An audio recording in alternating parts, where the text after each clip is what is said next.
What is going on, everybody? Welcome back to the Rookies of the Year pod. Want to welcome in my guy Gene to the show. Rob's up in New York, so thank you, Gene, for filling in. The show must go on. You're welcome. And we did have Nigel here, and I guess his camera messed up. He'll be back in a few minutes, I'm sure. So Nigel Down is also with us. We got two of us coming in and invading Rookies of the Year. Yes, we love to see it. Week 1 of the NFL season kind of gave us everything. We got some comebacks, we got some blowouts, heartbreak, plenty of stuff to talk about today. But we're going to break it down, all the big games. We're going to start with that one last night in Buffalo. Buffalo goes out and stuns Baltimore, 16 points in the last 4 minutes, 41-40. Let's break down if this was a Bills miracle or are we going to call this a Ravens collapse?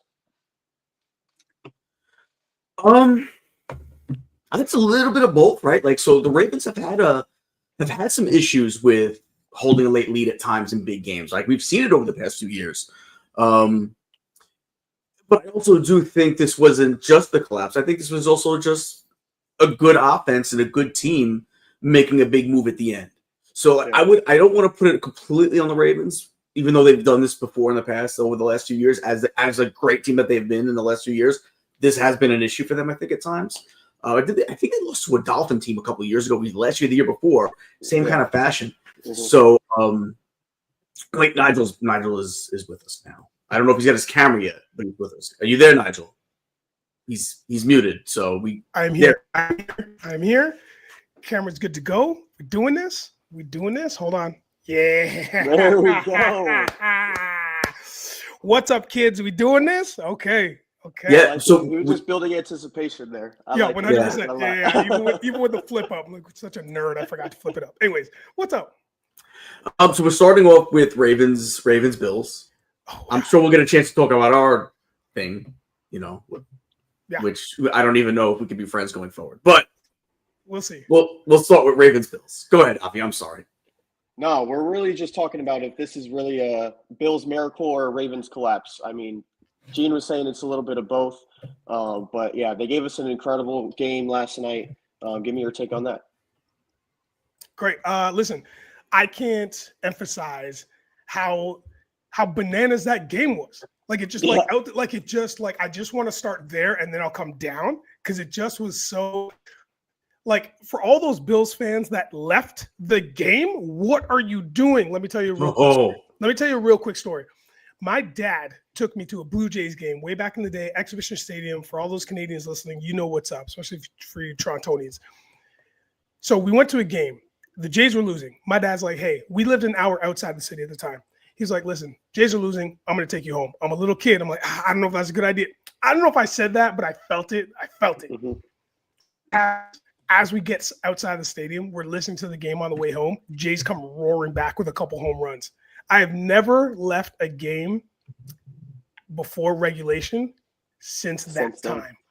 And let this be a lesson to you. Also, your boy Josh Allen. We know who he is. What are you doing? So for me, I think at the end of the day, to answer your question, I think it's a Ravens collapse, man. I think it's a hard one, but I think it's the Ravens collapse. They'll be back. It'll be fine. We'll probably forget about this game in like 5 weeks. But it's those guys should know better. By this time, they should know better. You know what I mean? Like let's not let up. Let's keep doing what we've been doing all game. But Josh Allen and the Bills, man. Shout out to. I'm not even a Bills guy, but I was last night. Yeah, they kind of opened that door for them. And I think that started with this play right here with Derrick Henry's late fumble. How much of this loss do you think kind of falls on him with that? I mean, it's what opened the door, right? So, like, if there's no fumble, I don't know if the comeback happens the way it does. I think that's the most significant play of the late part of that game. And I think it caught everybody off surprise. Like, if you look at the ESPN, if you're watching it on Gamecast, it'll give you it has like a little like stock market thing that goes up and down. I don't know what it was before the fumble, but I'm pretty sure it was probably overwhelmingly Bills. I mean, I'm It sorry, was Ravens. 99%. I looked. It was 99%. It was not all right. So it was 99% before the fumble. Yeah, so overwhelmingly is the right word. Yes. Yeah, so it was overwhelmingly. Yeah. It's supposed to be a Ravens win, and that fumble changed the whole trajectory of that game. So yeah, you hate to put it all on one guy, right? Because he carried them throughout the whole game before that. He had 100 yards like in the second quarter. I mean, he had a fantastic game. Yeah. So are they even in that position in the game without him earlier, right? Probably not. Like, he's such a major cog of that team. But if that fumble doesn't happen, they got the win. You know what I mean? So it's hard to blame them, but it is the play that changed the game. Well, we got to remember that, especially in football, it's especially when you have those two teams that are like, upper crust and they're across the board. It's really hard to figure out who will win or who will lose on any given Sunday. Mm-hmm. We know that it's about turnovers. We know that the game of football is about turnovers. Whoever has the least wins the game. Right. And if you don't screw up with your play calls in terms of your field goals or just like taking those small advantages or taking those risks, we know that turnovers are going to make or break your team. And that's exactly what happened. We've said it a million times, and you're right. It changed the momentum aggressively. We're just going to be stopped. Yeah, the guy had 169-yard 2 touchdowns, and we're talking about his fumble and the very next day. I mean, he had total control of the entire game up until that point. Yeah. And it's like we knew once that fumble happened, we knew Josh Allen, the very next play, throws it 30 yards, gets the ball right at the 1. You can't give this guy an opportunity to get back in the game. No. And you knew he was going to capitalize right after that fumble. Mm-hmm. It's like it was destiny that you knew he was going to score. Yeah. Yeah, he's just waiting for the mishaps. He's just waiting for that to happen. And then he's like, great, here's our chance. Let's do it.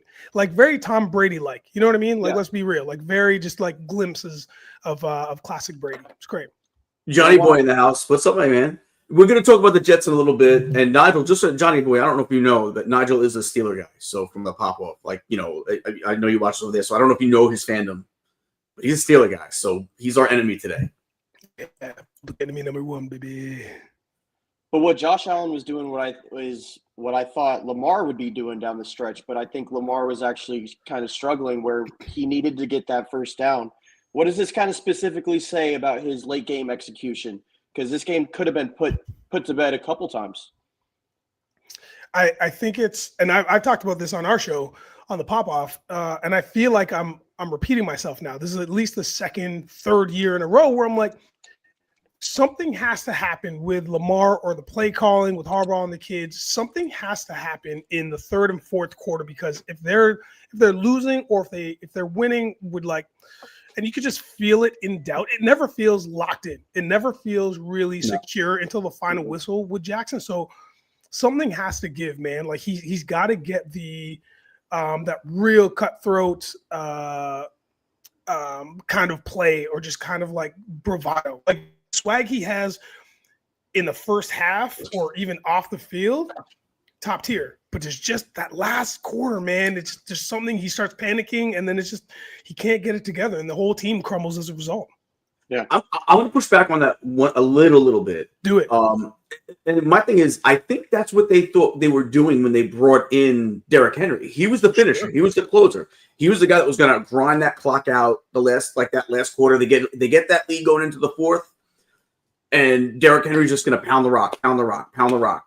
And so they went. That was the game plan. They just didn't expect that fumble to happen, that late turnover to happen by Derrick Henry, because they were following the game plan of why they even brought him to Baltimore in the first place. True. They needed a closer, and that's what they did. And unfortunately, they stuck to the game plan. He fumbles the ball, and it's kind of like what we already said. He doesn't fumble, they don't lose the game. And again, you don't want to blame a guy that had 160 plus yards, a couple of touchdowns, over 100 yards in the second quarter, was the significant reason why they were where they were at that point. But that fumble did cost the game, and I don't blame him necessarily for that. I'm sorry, I don't blame the Lamar for that loss, in the sense of they were doing what they were supposed to be doing. That's the reason why they brought the kid in, Derrick Henry, was to basically run out that clock and pound the rock. And I don't know if there's anything to change. It was going according to plan. Yeah. On an unserious note, how about that DeAndre Hopkins catch? That was great to see him with that one-hander. That was he just totally vintage DeAndre Hopkins. Yeah. Yeah. I loved it. I gave him a standing ovation in my living room. I was like, yes, nice to see you back, sir. Like, I just need that. I just need that one time, and I was good. You know what I mean? If he can be that guy, then because I don't think anyone expected him to be, a major cog in the offense. They just, a guy that you had to respect because of his history, but a guy that surely wasn't the same guy. I think going forward, if he can do stuff like that still, and prove that he still has it, that adds a whole nother level to this offense that we haven't really seen Baltimore have throughout all these great years that they've had. This great run. And it really splinters the defense too, right? Because now 100%. It's like, well, there was a weapon that, he was great like 10 years ago. Yeah. I'm sure he's not going to be great now, but all it takes is that one moment he has where it's pretty pivotal. That's going to change the mindset of how you're going to approach him defensively. It could be very dynamic because you already had to worry about Zay. You already had to worry about stacking the box to an extent with Derrick Henry. Also, we're going to worry about the Lamar Jackson run. And you already had two good tight ends that could catch the ball, block or catch. And now if you can add a playmaker to the likes of DeAndre Hopkins as he was in the past, it makes him a very dangerous offense going forward. Yeah. All right, let's segue into your guys' game. I want to get you guys beating up on each other a little bit. So in New York, Aaron Rodgers goes out. He throws 4 touchdowns in the Steelers' debut. Justin Fields and the Jets, but it's Chris Boswell's 60-yarder to seal the game, 34-32. Was this the best Rodgers performance we've seen in the last few years? Yeah. There's no question about it. Absolutely. Especially specifically few is 3 or more, I think, right? A couple is 2. So before he was on the Jets. We know where you're going, bro. I'm just doing the math. I'm making sure I'm taking people on that walk that need to go on that walk for sure. I mean, so Gene and I, full disclosure, Gene and I were texting throughout the game, throughout most of the game. And it's like, I wasn't, neither of us were conceding.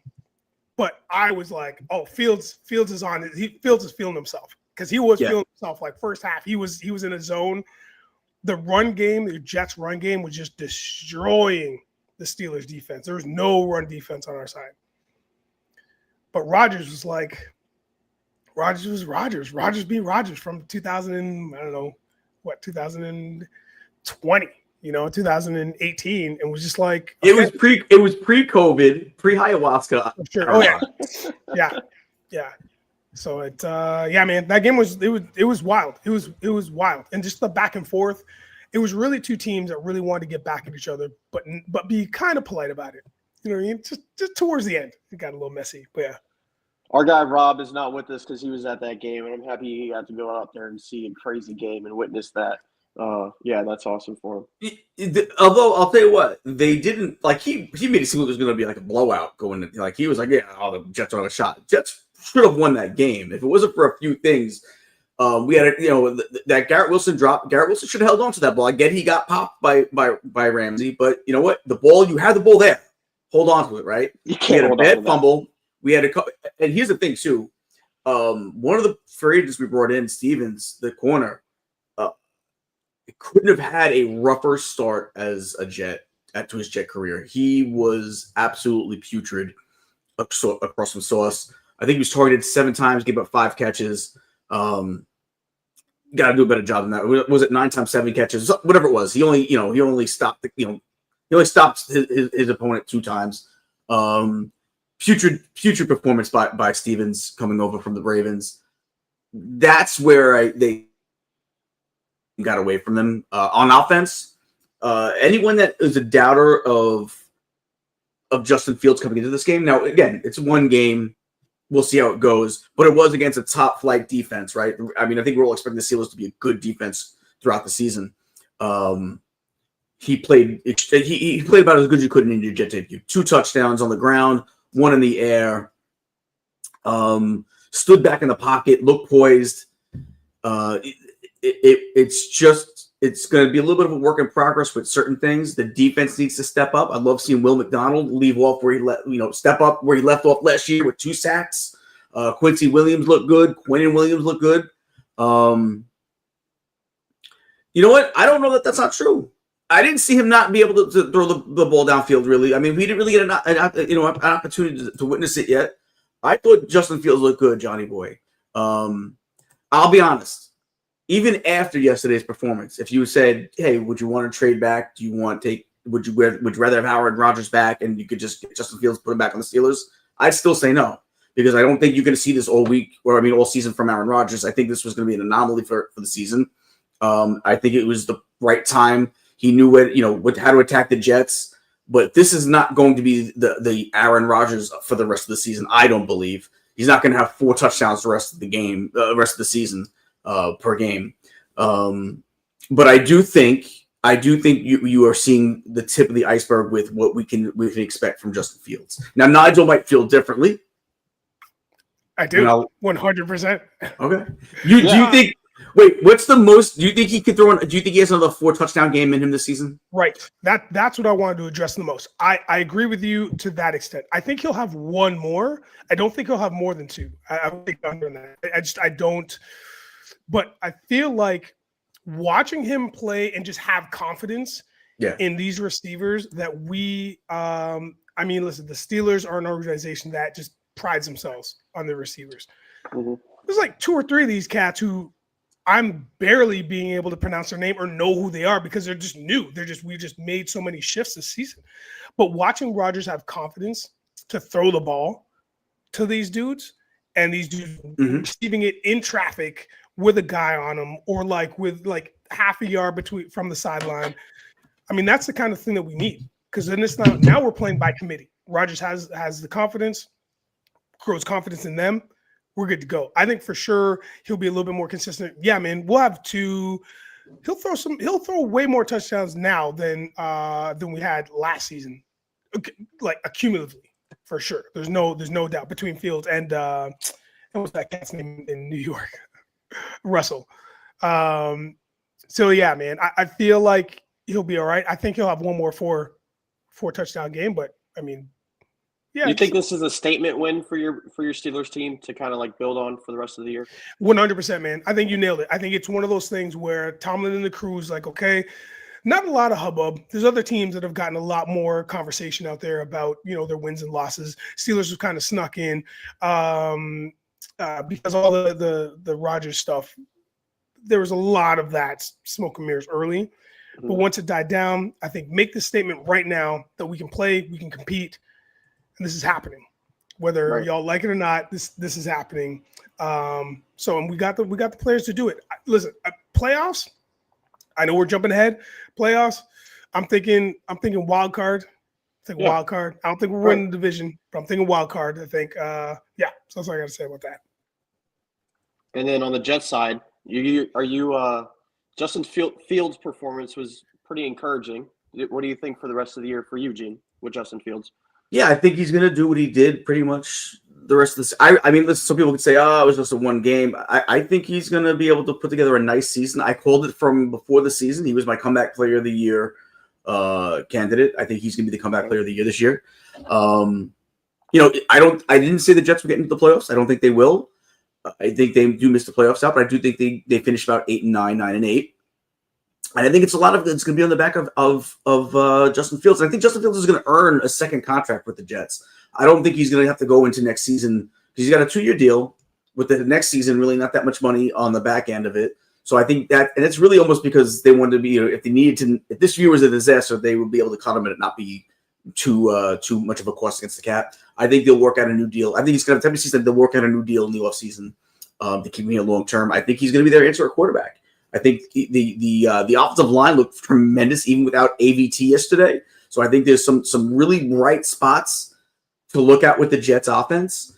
And I think Fields is going to be, the top part of it. I think if you look at what he did with a lot of people, even in Jet Fan Nation, Nigel knows, Woody was not happy about this signing.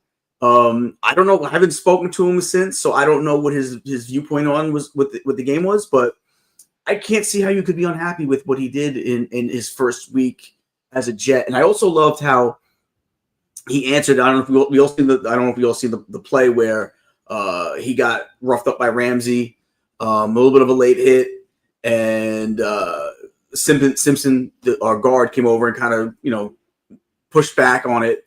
We got put a penalty. I even loved his answer on that, where it was like, listen, we got to think better. I appreciate my offensive lineman having my back. He's like, so that's the bright side of it. He's like, but we got to not make those kinds of penalties at the same time. It's a double-edged sword. I love his answer on that.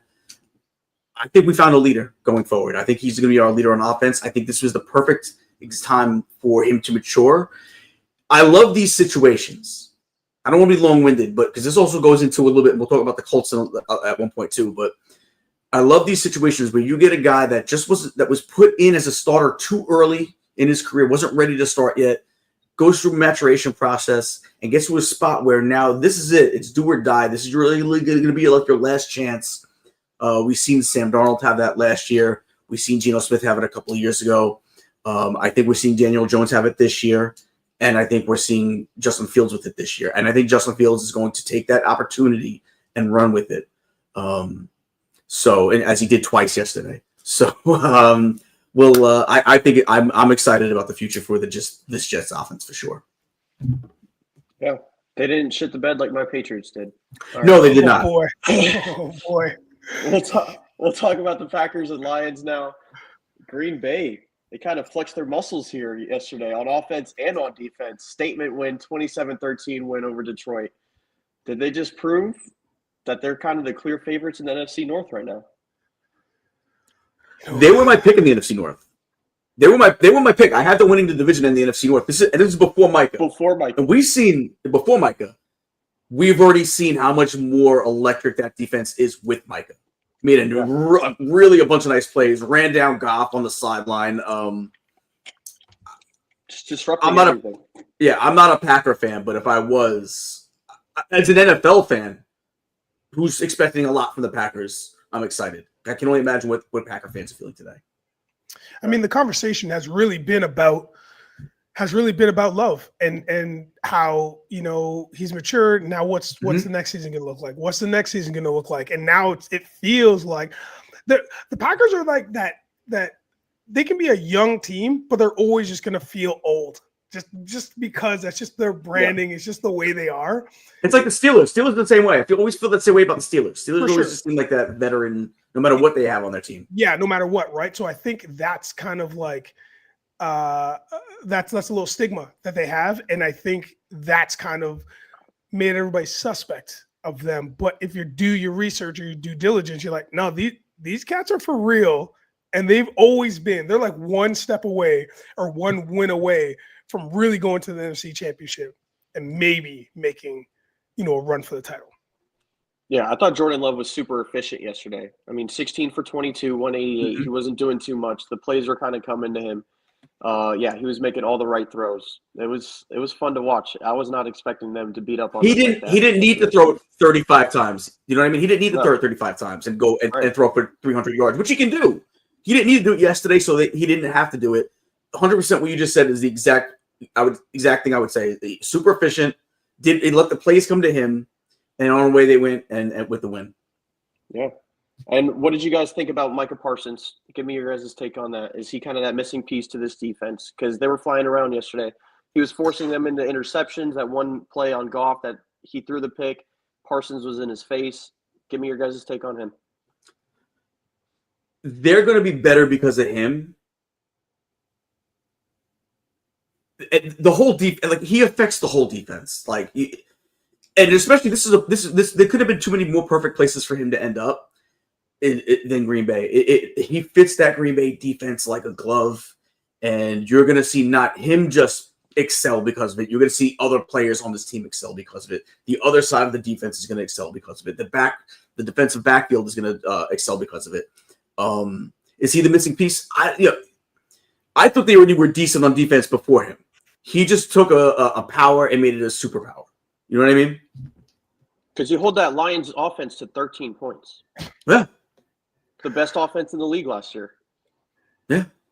Yeah, it really just goes to show like what the power of one guy can do at a skilled position, and when he brings that kind of energy, that kind of disgruntled, frustrated energy, and brings it to his squad, it's like, well, we'd love to have you on, bro. Like if you're coming out hanging out with us, yeah, let's just go and just kind of play and see what happens. And he's like, all right, I'm gonna eat somebody today, and that's what he did. And everybody else was like, oh, okay, great.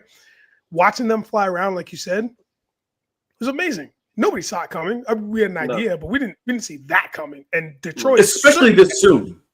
Yeah. And Detroit had no idea that was coming. Like that was real ugly, real fast. Yeah, they're playing fast and angry at the same time. Yeah. All right, let's move into this Colts Dolphins game. This was all these guys down here in Florida. Daniel Jones and the Colts shocked Miami 33-8, raising eyebrows about both teams. Did Daniel Jones just prove he's the Colts' long-term answer at quarterback after week 1? Goes on 7 drives, scores every single drive. 7 for 7. It's a lot like, and I just spoke about it before with Justin Fields. It's a lot of the same situation, right? A guy who might be on his last chance, showed signs in the past, might be on his last chance to really, become a major contributor on offense to a team. And that little bit of pressure mixed in with the maturity level that he may have gotten to at this point. I'm not saying he's going to be, but I feel like Indianapolis may be the perfect fit for him. Obviously, it wasn't New York, but and listen, Giant fans can tell you what they want. There was times where Giant fans said, "Oh, he's our future. He's our future. Look how he shows glimpses of this." And now they want to tell you like, "Oh, he sucked." No, but through it, Giant fans tried to tell you how at times he was so great. I think he's going to find a home in Indianapolis. I don't know if he's going to be a Super Bowl winning quarterback. I don't know if he's going to be a division winning quarterback, but I think he could be their solution for the time being. I think they do need to add more weapons. They have some nice weapons, don't get me wrong. I do think they need to add a little bit more to it to make it a complete, efficient situation. But I don't know if there's a better spot for him to be right now than Indianapolis. So I think if there's a shot for him to become that guy, I think this is where he needs to be for it, though. It's wild to think his number. I mean, he went 272 for 1 touchdown. 272 yards for 1 touchdown. 2 rushing touchdowns too, and a few. Yes, correct. Yeah. And a few rushing touchdowns too, which is it's so bananas to think. Just to your point, Gene, like maybe this is the soft landing that he needed, or the hard landing that he needed in this organization, because last year they went 8-9. Mm-hmm. So what this franchise needs is to go minimum 500 or above. That's they just need to like actively take that step, and they need to compete. Once they recognize that, the Colts, not the fan base, not the front of, like once the Colts recognize that, then they could really challenge and not be the pushover that they've been for almost a decade. Mm-hmm. Like, I mean, we really haven't talked about them, or they're just around. They just had bad luck for the last 3-4 seasons for sure. So now maybe they just need Daniel Jones to be a little bit of a savior. Yeah, he looked super decisive yesterday. Yeah, he looked confident. He looked like he never had an issue for the last 3 years or whatever it was. His first game in that offense too. And first game in that offense. And here's the thing too. I feel like Adonai Mitchell, I don't think we've seen what we expected from him in his career. If he can step up, then he might be the piece that I'm talking about. So they might not be another off season of adding pieces. You got Pittman, he is phenomenal. You got Warren, first game of his career, seven catches, 76 yards. He had a great game. Mm-hmm. Alec Pierce is that little kind of shifty guy that'll come up with a nice catch here and there. If Adonai Mitchell becomes what we thought he was coming out of the draft, and he just hasn't been there yet, he hasn't done that yet, that could be the guy they need. He could be it. So look for Adonai Mitchell. That he's got to be the guy that steps up to take this offense to another level and to help Daniel Jones get to that next level. If we could see Adonai Jones be that guy, I think he's the key to it, really. I don't know what he did. What did he do yesterday? Let me see. I know he couldn't have had a big game because I barely heard his name mentioned. He had 2 catches, 21 yards. He only Yeah, had it the wasn't two anything targets, crazy. and he only had the two targets. So, like, he caught both of his targets. I think we just need to see more from him. I don't see the offense has to allow that, right? But you're going to be fine in your running game with Jonathan Taylor. Yeah. You're fine there. DJ Giddens is a decent quality backup. As long as the offensive line is solid and you can get quality plays and quality snaps out of Adonai Mitchell, this offense really could be – this might not be an anomaly yesterday. This could be a good offense going forward. And on the flip side, as much as we could be excited about this Indianapolis offense, what are we saying about Miami's defense and offense? They look lost. I forgot. I even forgot we were talking about Miami at one point. They look lost. I called it at the beginning of the year. This is going to be a horrendous football team that's going to need a change at the coaching position. I have them going 5-12. I called that for like a month ago, more maybe. I don't think Mike McDaniel's will be able to carry this team going forward. He has no control over this team at all. They're soft. They're lazy. I don't see this team actually making any noise this year. And it's a shame because it's a really quality roster, right? It's a really quality roster. They got good players all over the field. There's just no accountability on this team, and they play like marshmallows. It all starts with that guy Tua. I think he turned the ball over multiple times yesterday. That's always his problem, and he's at the helm of it. And yeah, go ahead. To an extent, it starts first with Mike McDaniel. Mike McDaniel holds this team with zero accountability. He's like the fun uncle or the fun older brother. Missing throws. But here's the thing: it starts with the coaching, bro. Like, I agree that McDaniel's not a good coach, but I think he's a fantastic offensive genius. I would make him my offensive coordinator in a heartbeat. He is not a guy. It's almost like he's as immature as some of the players. You need to have a certain maturity level to be the leader of men, and he just doesn't have. He wants to joke in the press conferences even after a loss. And it's like, dude, I want to see someone maybe that be tough. Grab a player by the face mask. I want to see Bill Parcells out there, and he's like 5'8". Yeah. Bill Parcells wasn't that big of a guy. I want to see. Listen, and at the end of the day, you know what makes you a tough football coach isn't how big you are. It's how you act around your players. Are you a leader? He's just not a leader, and they're gonna have to do something with that. Otherwise, this is gonna be a long season in Miami. I think he was a leader. I think he was one 2 seasons ago when things were almost perfect. Well, that's when it's easy. It's easy to be that way then. This is what I'm saying. This is where I'm going. So it's like when they were fired on all cylinders, Miami looked like this was going to be a problem for years to come. And then slowly but surely, I mean, the football season is very quick, but as soon as it turned cold. Yeah, as soon as it turned cold, it turned real cold. And players flipped, and like the atmosphere, the vibe changed. He's coming into press conferences now the next year with like a beard and stuff. It's just his physical demeanor changes. And now this year he looked like a shell of himself from 2 seasons ago. Like he has no control. Nothing tests the character and mettle of a man than going into hell and finding your way back out of it. He doesn't have it. I like that. Yeah. Brutes. I just made that up. I just made it up right now. I was going to put it on my wall. I would do that. I'm going to make t-shirts. I'm going to make stickers. Nigel, how many t-shirts could we have made from George Christ? George Christ was one of our biggest moments. Yeah, there would have been for sure a pop-up shop. Like we could have had a physical shop, like a brick and mortar. You know what I mean? Yeah, we got to start doing some of these. Shout out to Caleb. George Christ might have been our first one. I don't. George Christ. I can't even with that. That one of the finest moments of the pop off. But listen, yes. I digress because George Christ killed me. All right, let's segue into this Buccaneers and Falcons game, which I thought was one of the most exciting games of that Sunday yesterday. Tampa edged out the Falcons 23-20. Emeka Egbuka put on a show yesterday with 2 touchdowns, including the game winner in the final minute. Let's talk about this statement win for the Bucs. Or did they just kind of get lucky with that missed field goal at the end? You say edged out like it's a bad thing. Edging can be fun sometimes. But let me get into this game. It's a delight. Too much?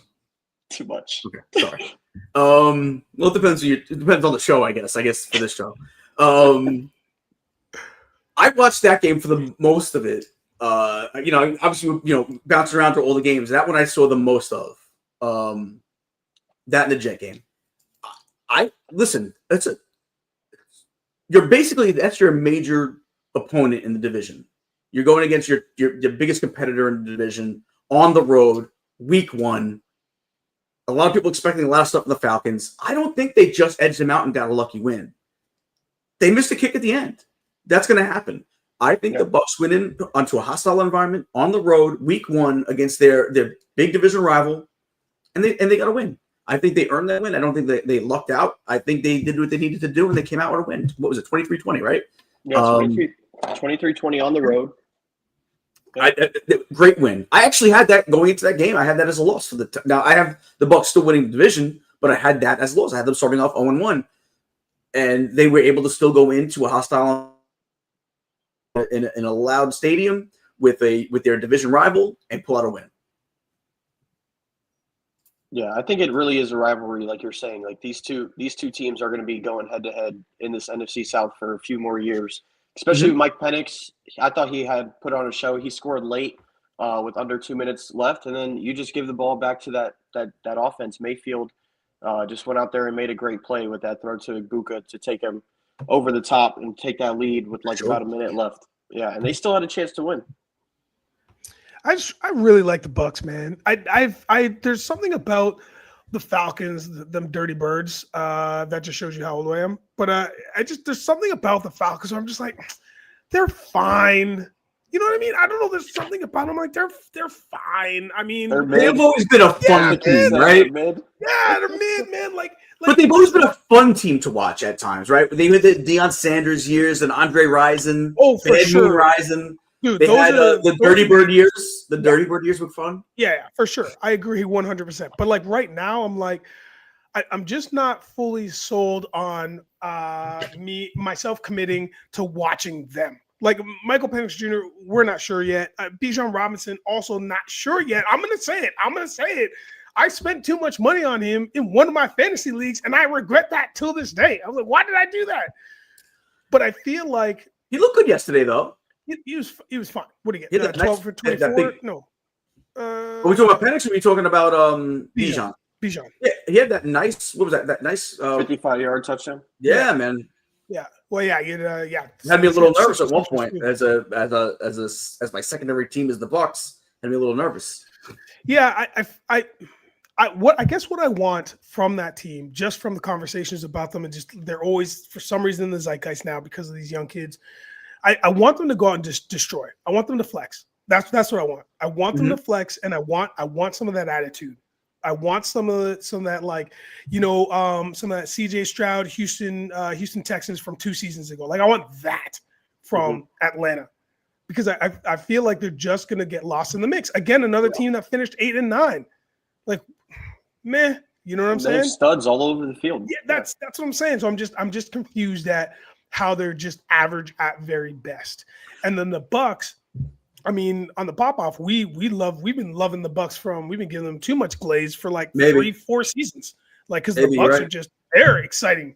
They're exciting. And no matter what, like Baker Mayfield, we want to talk about somebody who landed in the exact right spot, the exact right time after all the garbage that he went through.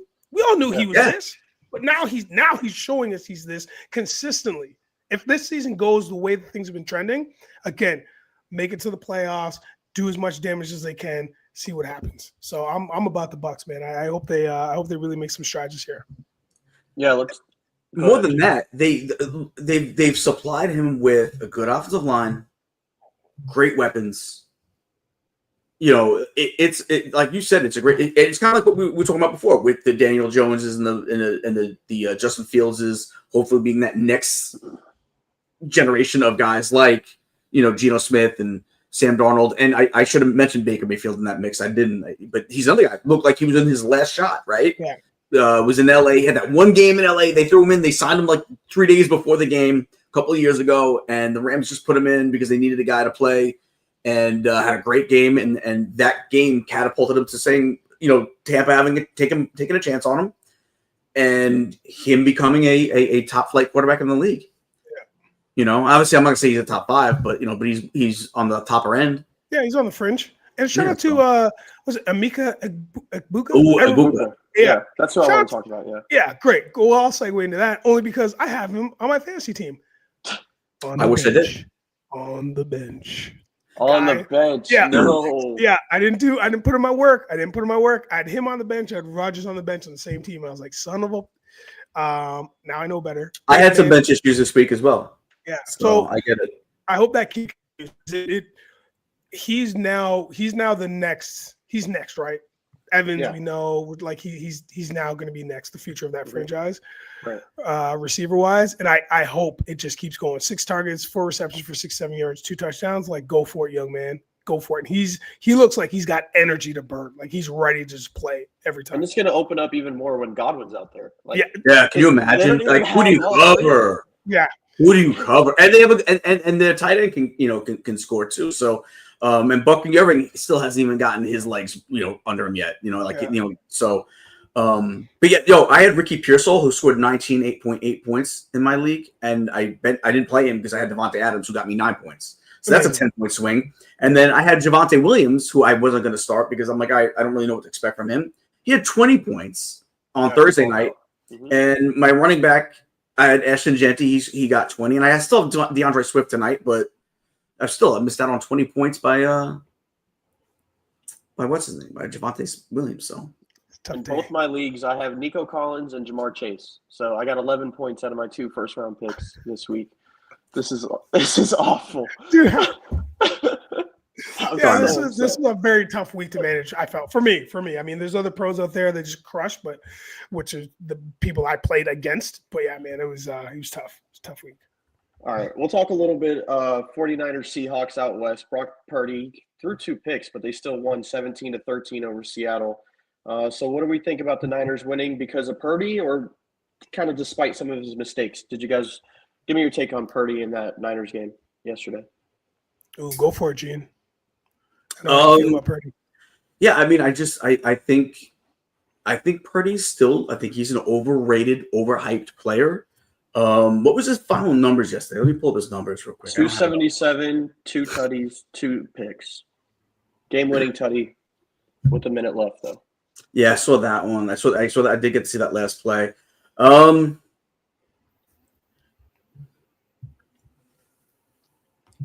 going to be honest.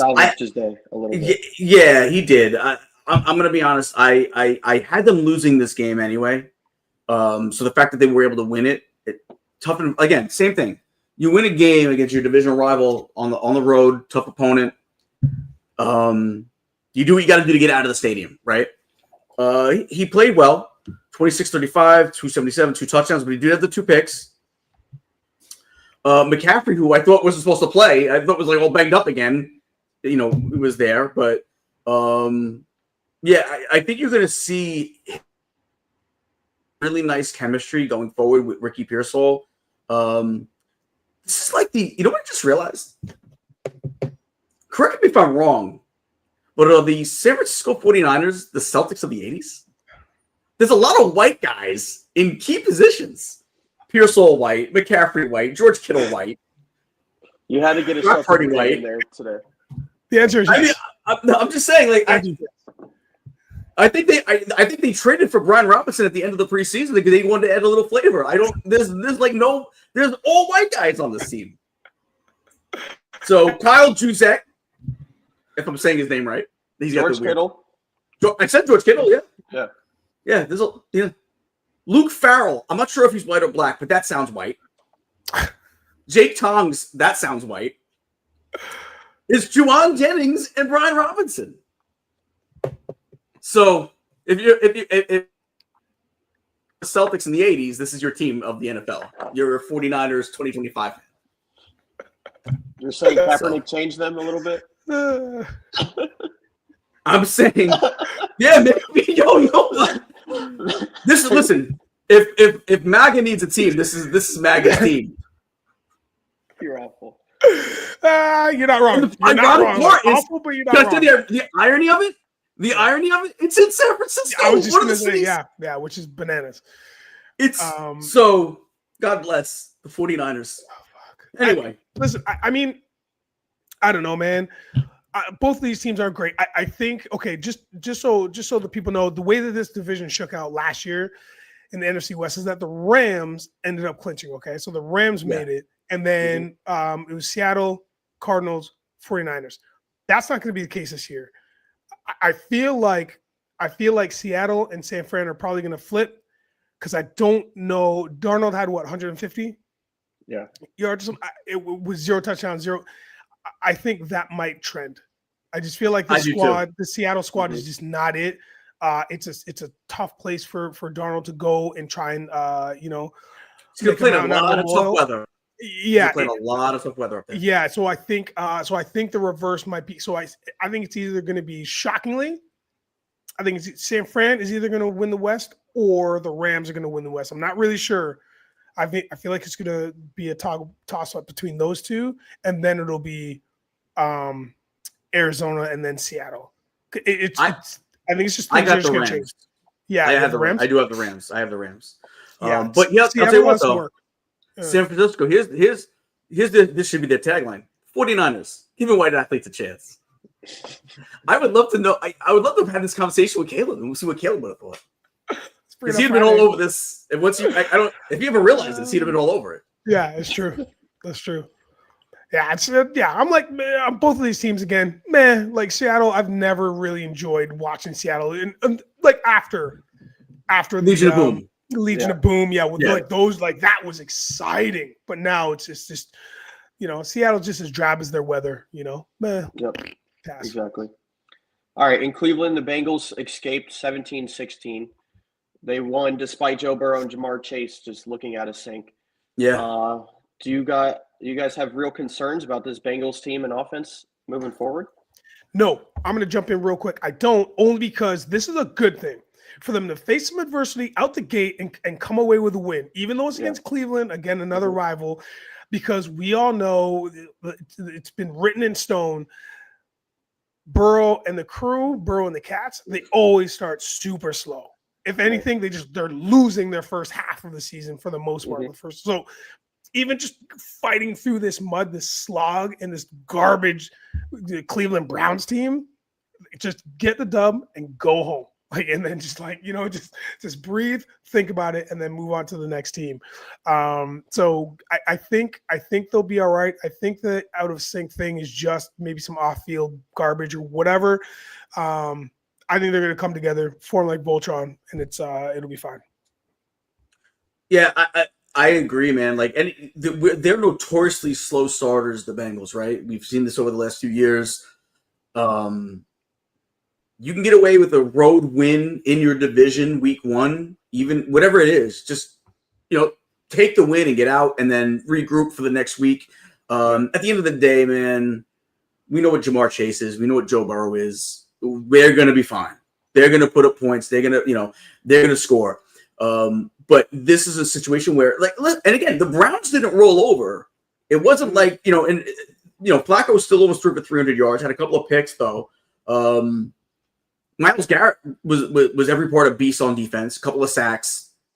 So, Bengals went into a division rival, a team that had really nothing to lose because not only anyone's expecting much from the Browns this year, and they took a couple punches in the mouth and still walked away with a win. You got to do, especially when you don't get many wins early in the season. Notoriously, for the last few years, it's been your MO. You take this win, you cherish it, and you move on, and you wait. And you try to regroup for week 2. Yeah, it was really jarring. Just to add this little tidbit in there. It was really jarring to see. I watched a bit of this game. I think I was watching Red Zone or whatever, and Flacco scrambling. Yeah, he is so slow now. Now, what I'm trying to get at is he slow, or have we just adapted as an NFL fan adapted to the running quarterback, to a quarterback that's at least going to scramble and give you 5 yards and not for a loss? You know what I mean? Yeah. because watching Flacco run, I was like, oh, this is painful. Like, I don't know if his ACL is busted right now as he's running, or if he's like thinking about what his next meal is. But this guy was super slow.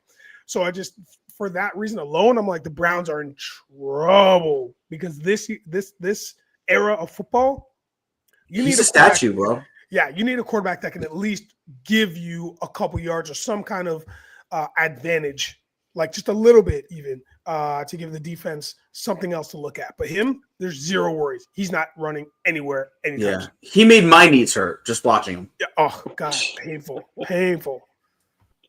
All right, but we'll wrap up with the Monday night game. I know we were trying to keep it at an hour, so we'll talk a little Monday night, and then we'll wrap up the show. It's been going at a good pace. So, which young quarterback has more to prove tonight in this Vikings versus Bears game, Caleb Williams or J.J. McCarthy? Well, it's Caleb Williams, right? But J.J. McCarthy, this is his first start, right? So he hasn't even played yet. So we don't even really know what he is. And number two, he's got nothing to compare it with in the pros, right? It's not like we could say, oh, well, he did this, and this last year, so we need to see him elevate from that.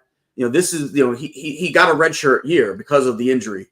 Caleb Williams, we've seen what he's done. We know what he needs to do to progress. So there's more on the line for him this year because in all reality, this is his second year, and it's not so much JJ's second year as much as it is as technically it is. It really isn't because we didn't see anything from him last year. So he can go out there and play poorly, and there's still that, okay, well, it's his first start. Caleb Williams doesn't have that same luxury this year. In this game specifically, going up against another guy who was drafted in the same draft class, but has that little bit of leeway as a basically being redshirted. So I think we need to see him do some of the things that we expected him to do last year that he wasn't quite able to do. He's got to show some growth. And it's got to start. I think it's got to start tonight against the division. So you're saying it's more Caleb than it is JJ, right? Is that I think there's more pressure on Caleb than there is JJ, right, okay, for sure. Okay. Yeah, I think I'm going to side with you, man. What I'm rubbing up against is like the Chicago Bears again. We talked about the Packers, the Steelers feeling like old teams, no matter who's on the roster. Steelers is a little different or a little on the younger end, like when it's all good. But I feel like the Chicago Bears are maybe the number one team that makes me feel like this is going to be the slowest game in the history. I'm not excited for this game. I'm going to tell you that straight up. I'm not excited for this game. I'll watch it because football's back, but I'm not excited for this game. You know what I'm saying? Yeah. What I'm trying to tell you is that I need Caleb and the Bears to come out flying and don't stop. I want to see one season of the Bears where they're just going off, where they turn into the Commanders of last year. Like I need that to happen. If it doesn't happen, Caleb and that squad are going to die a slow death again. Again. The Vikings will manage because they've got weapons that'll do stuff around JJ. That's part of it though too. Caleb's got weapons that should be able to help him. He's got Swift, he's got Odunze, he's got DJ Moore, he's got Cole Kmet, who had a great year last year. Yeah, and they brought in the rookie tight end, like Loveland. Loveland. So he's got a ton of weapons too, and they upgraded the offensive line. So to the same extent, he's going to be able to. Yeah. Oh, yeah. Right. Which I think is going to be. I just think he's an overrated coach. I think he's overhyped because of some of the stuff he did in Detroit. Wow. Okay. And listen, for Chicago Bear fans, I hope I'm wrong. It doesn't, again, no skin off my sack, as they say. Nobody's ever said that. Gene, listen. Here's the deal, though. I've heard it somewhere. Someone said it. We know what happened in Detroit last night or yesterday. We saw it. So know what happened. Manhandled. So right now, the hubbub of the conversation is it because of the lack of Ben Johnson? Is it because of the lack of Ben Johnson? That's a conversation. So it's a fair point. It's a fair point. Yeah. So, but now it's like, to your point, sure, maybe he's overrated, but we'll find out tonight and in weeks to come. I think that's what everybody's waiting on beta to see what happens. You know what I mean? I always felt like Detroit went as far as the head coach would get them. I think he's the guy that stirs the drink. And again, I could be wrong because they didn't have a good showing yesterday, right? They had a poor showing yesterday, but we talked about it a little bit earlier. Was that them or was that a phenomenal Green Bay defense? I think we could all say that Green Bay's defense is going to be, lights out this year. So, and you're gonna put up a dud sometimes, right? Like you're not gonna score 50 points a game every game. So we'll see. Who do you guys got in tonight's game? What's the spread on it again? It is 1.5. So basically a pick 'em. So basically a pick 'em, and it's so. It's a tough game because you don't know what to expect from JJ. Yeah. And what do we expect from Caleb? I'm gonna take the Bears. I'm gonna go the opposite. I'm gonna go the Vikings. Now, having said that, I think in my preseason picks, when I did my prediction for the games for all the games, I do have the Vikings winning this game. I actually have the Chicago Bears having a horrendous season, and I do have the Vikings winning this game. I do believe, but at this point, right now, I think I'm going to take the Bears. I think I'm going to change my mind and go with the Bears for this game. Great. I'm going to go with the Bears too. Oh, hey, I'll fight both of y'all. I'm going Vikings. Let's do it. All right. All right. I think that'll wrap us up. I think that was a good show. Week 1 gave us kind of all the storylines to talk about real quick.